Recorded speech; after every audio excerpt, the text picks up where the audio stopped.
नमस्कार, मी मधुरा हितगुज या आमच्या खास कार्यक्रमात आपलं स्वागत। या कार्यक्रमात आपण विविध विकारांविषयी चर्चा करत असतो आणि उपचार पद्धतींविषयी माहिती जाणून घेत असतो आणि आज आपण ब्रह्मविद्या, आरोग्य आणि यशाची तुमची गुरुकिल्ली ह्या विषयावरती चर्चा करणार आहोत आणि याविषयी आपल्याला मार्गदर्शन करण्यासाठी आमच्या स्टुडिओमध्ये आलेले आहेत या विषयातील तज्ञ रमेश करंदीकर। विषयाकडे वळण्यापूर्वी मी रमेश करंदीकर यांचं आमच्या स्टुडिओमध्ये स्वागत करते। नमस्कार सर। नमस्कार मॅडम।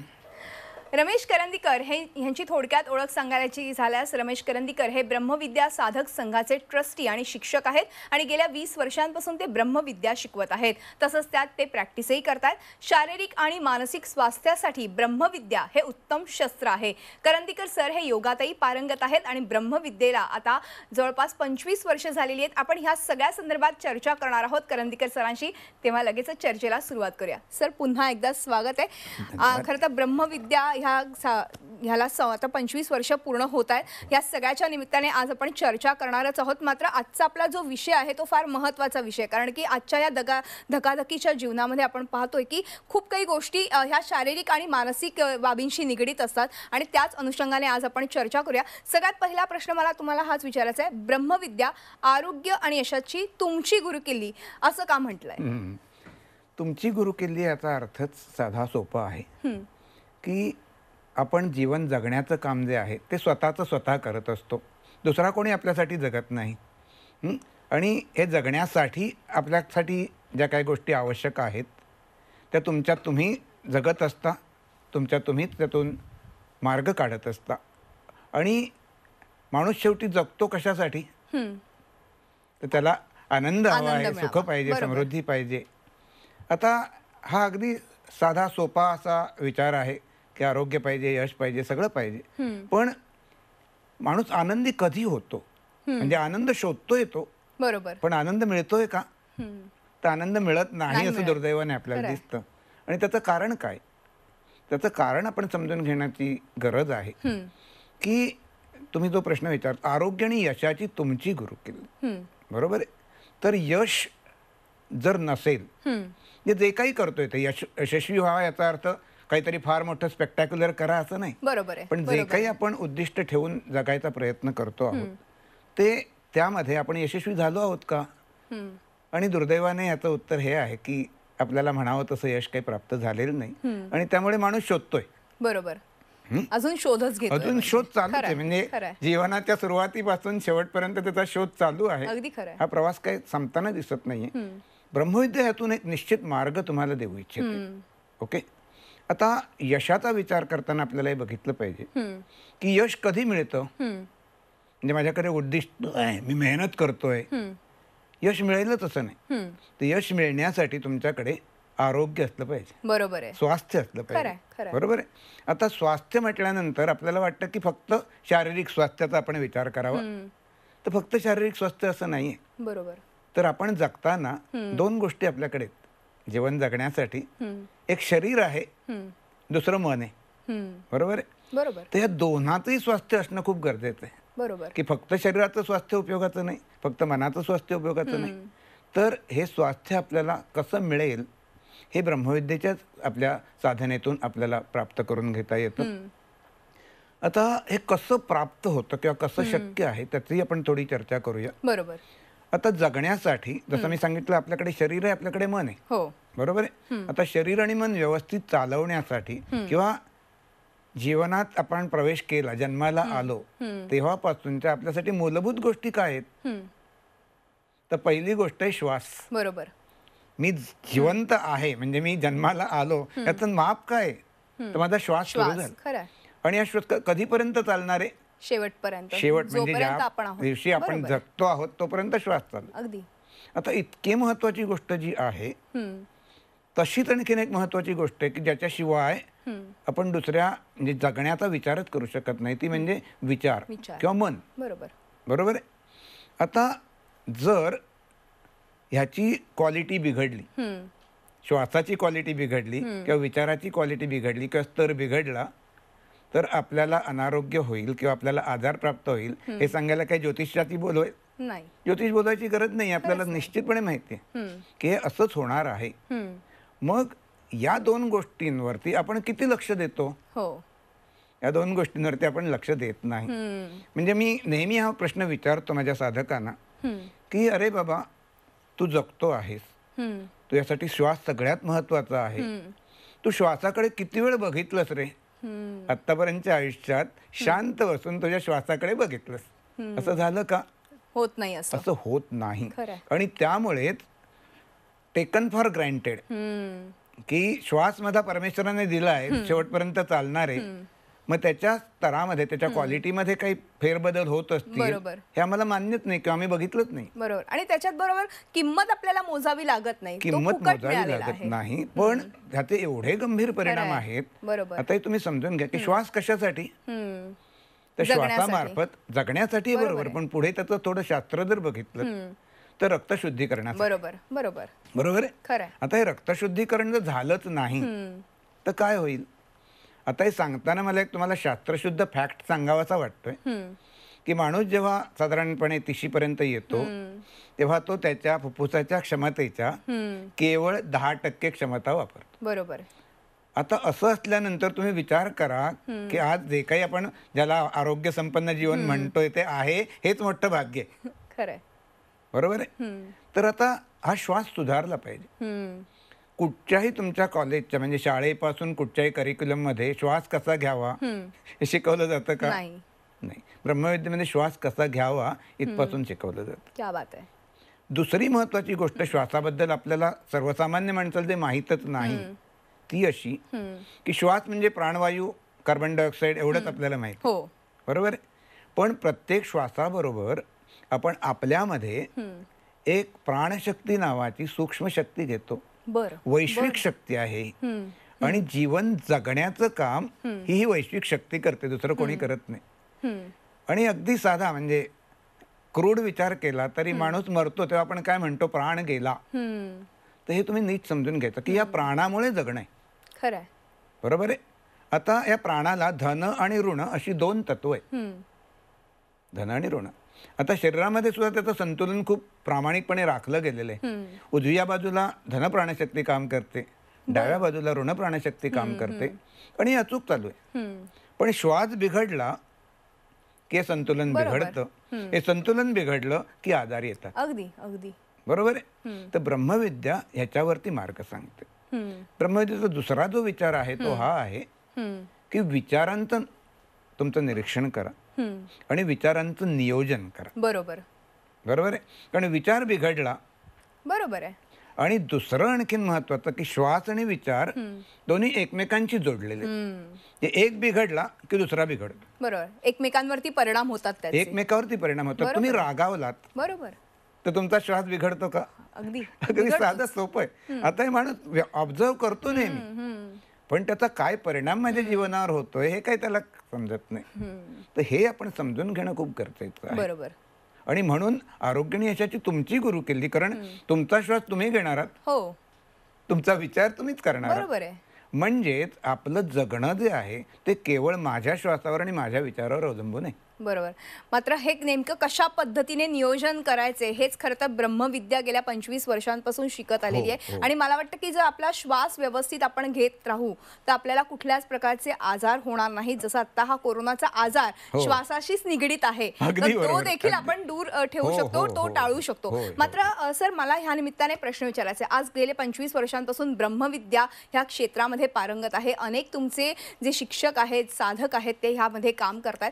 मात्र ज्यांना कोणाला आत्ता ह्याच्यावरती खरं तर क्लासेसमध्ये जॉईन व्हायचंय तुमच्या, तर हे वर्ग नेमके कुठे चालतात आणि आत्ता लॉकडाऊनच्या काळातही तुम्ही हे ऑनलाईन क्लासेस घेतात का? हो, चांगला प्रश्न आहे. आता ब्रह्मविद्या गेली 25 वर्ष आम्ही शिकवतोय. 97 साली ब्रह्मविद्या साधक संघाची स्थापना झाली. तेव्हापासून म्हणजे तेव्हा अगदी लहान प्रमाणात वर्ग होते, 2, 4, 5 असे वर्ग होते. आज मला सांगायला खूप आनंद आहे की ब्रह्मविद्येच्या या शास्त्राचे आज मुंबई, पुणे, ठाणे अशा विविध ठिकाणी 200 पेक्षा जास्त वर्ग चालू असतात. म्हणजे 1 to 1 जसं म्हणतो आपण, किंवा म्हणजे हॉल आणि तिथे शिक्षक येऊन शिकवतात. ही व्यवस्था गेली 25 वर्ष चालू आहे, लॉकडाऊन होईपर्यंत. अरे वा. बरोबर. आता हा कसा अभ्यासक्रम आहे? तर अभ्यासक्रम कोण करू शकतो?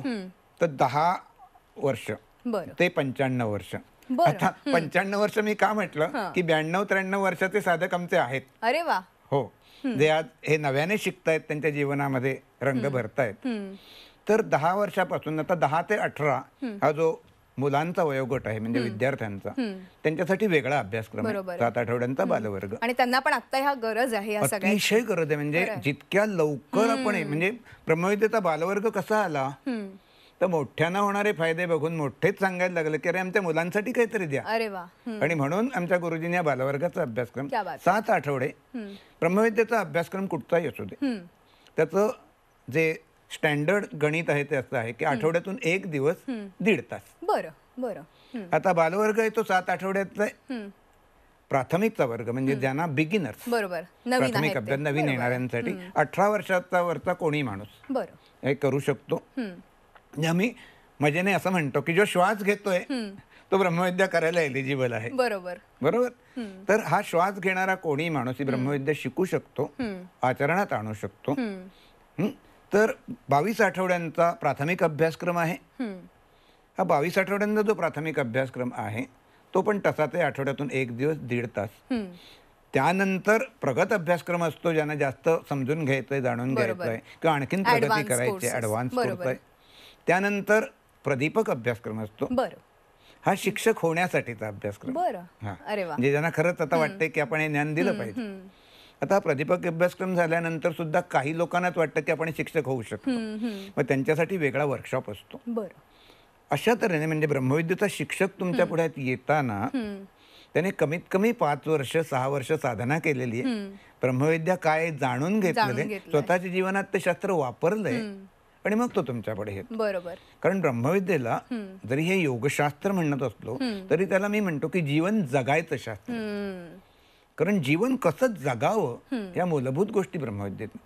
त्यामुळे ब्रह्मविद्येमध्ये मी काय शिकवतो तर श्वास कसा घ्यायचा ही पहिली गोष्ट, प्राणायाम आणि 8 श्वसन प्रकार शिकवतो, त्याला आध्यात्मिक श्वसन प्रकार म्हणतात. त्यानंतर मनाच्या कंडिशनिंगसाठी, कारण मनाचा कारभार आज चालतोय आणि त्याच्यावरती आपल्याला नियंत्रण येण्यासाठी किंवा त्याचं व्यवस्थित कार्य चालण्यासाठी ध्यानाचे वर्ग आहेत किंवा ध्यान शिकवलं जातं. अतिशय शास्त्रशुद्ध पद्धतीने ध्यान शिकवलं जातं. आणखीन एक महत्वाचा आस्पेक्ट आहे की जे विश्व चाललेलं आहे ते एका व्यवस्थेत चाललेलं आहे. बरोबर आहे. तर ह्याच्या मागे काहीतरी नियमबद्धता आहे. हा नियम जो आहे, जगण्याचे नियम ब्रह्मविद्येमध्ये शिकवले जातात. आपण बाकी अनेक नियम शिकतो, पण जगण्यासाठी काही नियम आहेत का तर बोलण्याचे नियम आहेत, विचार करण्याचे नियम आहेत, खाण्याचे नियम आहेत, पण ते आपण पाळत नाही. आणि त्यामुळे आपल्या सगळ्या ज्या समस्यांचं कारण आहे ते आपल्यामध्ये, बाहेर कुठेही नाही. ते मला पुन्हा पुन्हा सांगावं असं वाटतं. आता तुम्ही जो विचार केलात की ह्या करोना काळामध्ये, तर करोना काळ सुरू झाल्यानंतर, लॉकडाऊन सुरू झाल्यानंतर सुरुवातीचे काही महिने आमचाही विचार होता की आता कसं लोकांना बोलवायचं, काय करायचं. मला सांगायला इथे खूप आनंद वाटतो की ब्रह्मविद्येचे आमचे सगळे जवळपास 200 जे शिक्षक आहेत त्यांनी ही नवीन टेक्निक, नवीन तंत्र आत्मसात करून घेतलं. म्हणजे ऑनलाईन वर्ग कसे घ्यायचे, कुठचं ऍप वापरायचं, कसं करायचं, हे सगळं शिकून गेल्या सप्टेंबर पासून आम्ही ब्रह्मविद्येचे ऑनलाईन वर्ग सुरू केले. आता ऑनलाईन वर्गाचा फायदा हा आहे की कोणीही कुठेही घरात बसून ब्रह्मविद्या शिकू शकतो. बाबा इथे गेल्यानंतर मला श्वासाचा संपर्क होईल का, आजाराचा संपर्क होईल का, असंही अजिबात गरज नाही. तर तुम्ही हे तुमच्या घर बसल्या घराच्या कम्फर्ट झोन मध्ये शिकू शकता. ब्रह्मविद्येचं मूल्य अतिशय नॉमिनल आहे. जे फायदे ब्रह्मविद्येतून मिळणार आहेत त्याच्या मानाने शुल्क काहीच नाही, घराच्या कम्फर्ट झोन मध्ये. आणि असे गेल्या वर्षभरात 200च्या आसपास वर्ग आमचे झालेले आहेत. प्राथमिक, प्रगत, बालवर्ग सगळे वर्ग आम्ही ऑनलाईन सध्या घेतो आहोत. आणि त्यामुळे जग छोटं आहे म्हणतो ना तसं, की आज अमेरिकेतून आमच्याकडे साधक शिकतायत, UK मधून साधक शिकतायत, ऑल ओव्हर वर्ल्ड तिकडनं ते जॉईन करतायत आमच्या. आणि फ्लेक्झिबल वेळा आहेत आमच्याकडे. वीकडेजला संध्याकाळच्या वेळा आहेत, वीकेंडला सकाळची आहे, रविवारी सकाळचे वर्ग असतात. तर फ्लेक्झिबल वेळा आहेत. आणि ह्याच्यात आणखीन एक ऑनलाईन वर्गाचं वैशिष्ट्य असं आहे की आमचे वर्ग असतात तेव्हा 30, 40, 50 किती साधक येतात. इथे आम्ही ते रिस्ट्रिक्शन घातलेले, 12, 14, 15. त्यामुळे जवळपास प्रत्येकाच्या दिवाणखान्यात जाऊन आमचा शिक्षक शिकवतोय. तुम्ही जिथे आहात तुमच्या घराच्या कम्फर्ट झोन मध्ये तुम्हाला ब्रह्मविद्या शिकता येते. आणि ऑनलाईनचा एक खूप उत्तम फायदा हा झालाय की प्रत्येकाला शिक्षक त्याच्याशीच संपर्क साधतोय, त्यालाच शिकवतोय असं वाटतं. अगदी अगदी हा मोठा फायदा आहे. बरोबर. अगदी म्हणजे जगात सगळीकडे खरं तर आता ब्रह्मविद्याचे खरं तर साधक आहेतच आणि ते आता हे सगळं शिक्षण घेतातच आहे. मात्र तुम्हाला देखील ब्रह्मविद्या शिकायची असेल, आत्मसात करायची असेल तर वेळ दवडू नका, कारण की ह्या ब्रह्मविद्येच्या माध्यमातून तुम्ही मनाची शांती कशा पद्धतीने प्राप्त करू शकता, श्वासावरती तुमचं कशा पद्धतीने नियंत्रण राहू शकतं. लहान मुलं सध्या विविध समस्यांमध्ये आपण पाहतोय की ग्रासलेले आहेत, अभ्यासाचं ओझं आहे, त्यांच्यासाठी देखील ब्रह्मविद्या आता सध्या वेगवेगळे कोर्सेस घेत आहे. तर नक्कीच तुम्ही खाली दिलेल्या नंबरवरती संपर्क साधा. तुम्ही देखील ब्रह्मविद्येचे साधक व्हा. गेल्या 25 वर्षांपासून अखंड खरं तर ही शिक्षण पद्धती सुरू आहे. ही नेमकी शिक्षण पद्धती काय ह्याबद्दल आता सध्या करंदीकर सर आपल्याला माहिती देतच आहेत. करंदीकर सर, अजून एक महत्त्वाचा प्रश्न, कारण आपण मगासपासून श्वासाबद्दल बोलतोय. खरं तर श्वास म्हटला की कुठेतरी योगासनं अभ्यास ह्याचा सगळ्याचा मेळ घातला जातो. मग तुम्ही ब्रह्मविद्येमध्ये या ब्रह्मविद्येच्या माध्यमातून योगाभ्यास शिकवतात का, नेमकं काय शिकवतात? हा, आता योगाभ्यास म्हटल्यानंतर आपल्याला वाटतं की योगासनं, तर योग हे खूप मोठं शास्त्र आहे खरं तर. आता योगचा अर्थ काय हाही समजून घेऊया. योग याचा अर्थ जोडलं जाणं. आता कोणाशी जोडलं जाणं? आपल्या मनाशी किंवा आपल्या प्रत्येकामध्ये एक दिव्यत्व आहे. खरंय. परमेश्वर होण्याच्या क्षमता आहेत त्या आपल्यातल्यात. म्हणजे ब्रह्मविद्या तुम्हाला स्वतःची ओळख करून देते, तुम्ही कोण आहात. आणि जेव्हा स्वतःची ओळख पटते तेव्हा तुम्ही त्या दिशेने मार्गस्थ होऊ शकता. बरोबर आहे. तर हे अत्यंत महत्वाचं आहे. आणि इथे फक्त मी जरी श्वासाचं म्हणत, श्वसन प्रकारामध्ये संपूर्ण शरीराला व्यायाम होणाऱ्या गोष्टी आहेत. म्हणजे 8 श्वसन प्रकार जे आहेत ते श्वसन प्रकार जर तुम्ही सकाळी केलेत तर दिवसभर तुम्ही फ्रेश राहू शकता. क्या बात आहे. प्रश्न इथे हा येईल की किती वेळ द्यायचा. तर वेळ जास्त नाही द्यायला लागत. श्वसन प्रकारांसाठी 20 मिनिटं आणि ध्यानासाठी 20 मिनिटं, हे टू बिगिन विथ. आता ह्यातून तुम्हाला फायदे जास्त होत जातील तर तसं तुम्ही वेळ वाढवा. आता आमच्या लेव्हलला आम्ही जेव्हा विचार करतो आम्हाला 3 तास साधना, 4 तास साधना हे कमी पडते. तर ही साधना हळू, आणि हा वेळ कुठून मिळतो? तो वेळ मिळतो. कारण आज लोकांचं म्हणणं हे आहे की अहो वेळ कुठून काढू. म्हणजे गमतीने म्हणतात लोक का सिरियस म्हणतात, अहो श्वास घ्यायला मला वेळ नाही. खरं श्वास घ्यायला वेळ नाही याची शक्यता असेल का? हो नाही, असं नाही, असू शकत नाही. कारण सांगण्यापेक्षा मला वाटतं की माणसाने आता इथे नीट बघितलं पाहिजे की माझा श्वास आणि माझा विचार काय करतो आहे. आणि इतकी सुंदर शास्त्रशुद्ध पद्धती तुमच्यासाठी ब्रह्मविद्या घेऊन आलेली आहे. Earlier the better. मगाशी म्हटलं तसं की विद्यार्थी दशेपासून सुरू करा. बरोबर आहे. दुसरा एक महत्वाचा मुद्दा मला इथे करोनाचा तुम्ही विषय काढला. आज सर्वसामान्य माणसाच्या मनामध्ये प्रचंड भीती आहे. प्रचंड भीती. कसली भीती आहे? यशस्वी होण्याची. उद्या आजारी पडलो तर काय होईल, फॅमिलीचं काय होईल, जॉब राहील का, कमी म्हणजे विद्यार्थी दशेपासून ही सुरुवात झाली. अगदी. आता बाहेरच्या ज्या परिस्थिती आहेत जगाच्या त्या बदलू शकत नाही, आपण बदलू शकत नाही. मग त्याला तोंड देण्यासाठी आपण स्वतःला सिद्ध केलं पाहिजे. बरोबर आहे. करोना काळामध्ये एक शब्द अतिशय सगळीकडे प्रकर्षाने तुम्हाला ऐकायला मिळतो, रोगप्रतिकारक शक्ती किंवा इम्युनिटी पॉवर. इम्युनिटी. आता इम्युनिटी ज्याची त्याने डेव्हलप करायची, ही काही औषधाने होऊ शकत नाही. बरोबर आहे. तर इम्युनिटी वाढवण्यासाठी ब्रह्मविद्या इतकं चांगलं दुसरं उत्तर असूच शकत नाही. कारण कसं आता सगळ्याच गोष्टी आहेत. म्हणजे मगाशीच म्हटलं की बाह्य परिस्थिती मी बदलू शकत नाही. मग बदलणं काय शक्य आहे? अंतर्मन. मी म्हणतो मनस्थिती बदला, परिस्थिती आपोआप बदलायला लागते. तर आता ही मनस्थिती बदलण्यासाठी जर ब्रह्मविद्येचं इतकं साधं सोपं तंत्र तुमच्या पुढ्यात आहे तर याचा वापर तुम्ही करून घेतला पाहिजे. बरोबर. पण मग आता आपण हा कोरोनाचा काळ बघतोय, तुम्ही आता म्हणालात रोगप्रतिकार शक्ती वाढवणं फार गरजेचं आहे. कुठलाही आजार होतो तेव्हा रोगप्रतिकार शक्ती कमी होते, त्यामुळेच हे आपले आजार उद्भवतात. तर मग ह्या ब्रह्मविद्येच्या माध्यमातून आपण कोणकोणते आजार दूर करू शकतो किंवा त्या आजारांपासून आपण दूर राहू शकतो? आता ब्रह्मविद्या हे काही औषध नाही किंवा कुठची पथी नाही की या पथीचा आधार काय ॲलोपॅथी आहे, होमिओपॅथी आहे, तसे पथी नाही. पण ब्रह्मविद्येचं आतापर्यंत ज्या आपल्या चर्चेत तुमच्या एक लक्षात आलं असेल की ब्रह्मविद्या जी आपण आपल्यामध्ये निर्माण केलेली अव्यवस्था आहे ती बाजूला करायचे काम करते. बरं. व्यवस्था पुन्हा प्रस्थापित होते. कारण श्वास माझा उत्तम होता जन्मता. विचार मला सगळ्यांनी शिकून मी विचार वेगळे करायला लागलो. त्या दोन्ही गोष्टी मला परमेश्वराने उत्तम दिलेल्या आहेत. त्या बिघडवण्याचं काम मी केलंय. आता ब्रह्मविद्येच्या मार्फत आपण ही व्यवस्था पुन्हा प्रस्थापित करतो. त्यामुळे आरोग्य अपरिहार्य. बरोबर. म्हणजे आरोग्यासाठी आपल्याला काय वाटतं वेगळं काही करायची गरज नाही. म्हणजे अमुक एक आजारासाठी अमुक एक आसन आहे का? नाही. बरोबर. हे श्वसन करा आणि टेक इट फॉर ग्रँटेड की तुम्ही तुमच्या सगळ्या व्याधींपासून मोकळे होऊ शकता. अशी अनेक उदाहरणे आहेत. हृदयविकारापासून बरे झालेले पेशंट्स आहेत. अस्थमा तर अतिशय उत्तम आहे. आज कोरोना काळामध्ये आमच्या अनेक साधकांनी हे सांगितलं की श्वसन प्रकार आणि ब्रह्मविद्या होती म्हणून आम्ही कोरोनाला दूर ठेवू शकलो. किंवा कोरोना झालेलेही म्हणाले की आम्ही कोरोनावरती मात करू शकलो केवळ ब्रह्मविद्या आमच्या बरोबर होती म्हणून. क्या बात आहे.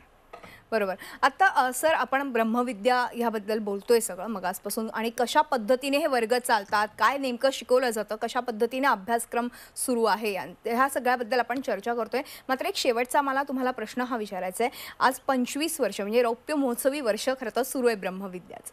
तर त्याबद्दल काय सांगाल? कशा पद्धतीने पुढची वाटचाल असणार आहे?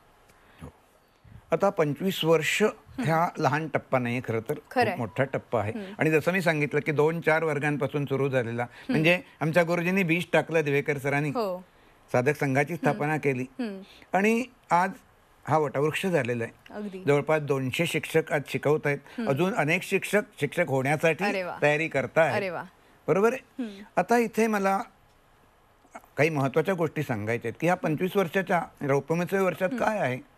तर सर्वसामान्य माणसांसाठी आम्ही एक सुरू केलेला जो उपक्रम आहे की दर शुक्रवारी रात्री ब्रह्मविद्या साधक संघातर्फे YouTube मार्फत ध्यानाचा सराव घेतला जातो. नवीन आहेत, साधक आहेत, सगळ्यांसाठी. तर अर्ध्या तासाचं हे सत्र असतं. सर्वांना तिथे प्रवेश आहे. तर ह्याचा जास्तीत जास्त फायदा सर्वांनी करून घ्यावा असं मला आवाहन करावं असं वाटतंय. दुसरं माझ्या जुन्या साधकांना या निमित्ताने मला एक आवाहन करायचं वाटतं. कारण जवळपास 2 लाख लोकांनी ब्रह्मविद्या शिकलेली. अरे वा. या 2 लाख लोकांना मला हे अपील करावं असं वाटतं या माध्यमातून. कारण वर्ग सुरू झाले तेव्हा त्यांचे रेफरन्सेस जे होते ते जुने होते, टेलिफोन नंबर जुने होते. आज मोबाईलचा जमाना सुरू झालाय. मी सर्वांना अपील करेन की तुम्ही पुन्हा एकदा ब्रह्मविद्या साधक संघाशी संपर्क साधा. जर कदाचित तुम्ही ब्रह्मविद्येचा सराव करत नसलात, पुन्हा यायचं आहे तर तुम्हाला आमच्या बऱ्याच योजना आहेत, त्या योजनांमध्ये सहभागी होता येईल. पुन्हा एकदा ब्रह्मविद्येच्या प्रवाहात येता येईल. पुन्हा जोडलं जाण्याची क्रिया होईल. तर ह्या जुन्या साधकांसाठी माझं हे नम्र आवाहन आहे की तुम्ही पुढे या. कारण आम्ही प्रत्येकापर्यंत पोहोचायचा प्रयत्न करतोय पण तुम्ही आमच्याकडे आलात तर जास्त चांगलं होईल. ब्रह्मविद्या साधक संघाचे नंबर इथे दाखवले जात आहेत, सर्वांनाच माहिती आहेत. त्या माध्यमातून ते जर जोडले गेले तर जास्त चांगलं होईल. आणखीन एक उपक्रम मला आवर्जून सांगावाचा वाटतो की बऱ्याचशा आस्थापनामध्ये असतात म्हणजे आता पोलीस आहेत किंवा डॉक्टर्स आहेत, नर्सेस आहेत की जे म्हणजे आपण ज्याला जे काम करतात, कोविड योद्धे म्हणतो आपण किंवा सर्वसामान्य म्हणतो, अशा सगळ्यांसाठी ब्रह्मविद्याने एक योजना आखलेली आहे की ब्रह्मविद्या काय आहे. हे 22 आठवडे शिकायची तुम्हाला एवढा वेळ नाहीये.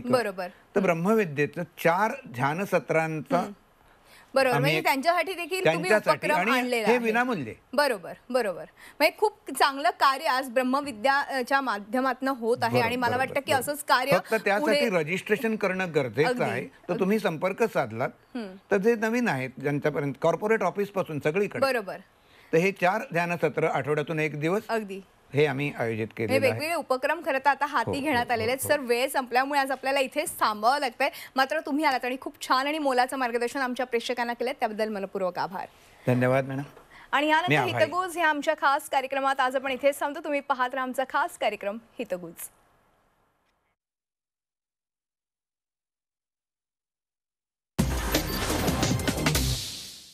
छत्रपतींचा विचार म्हणजे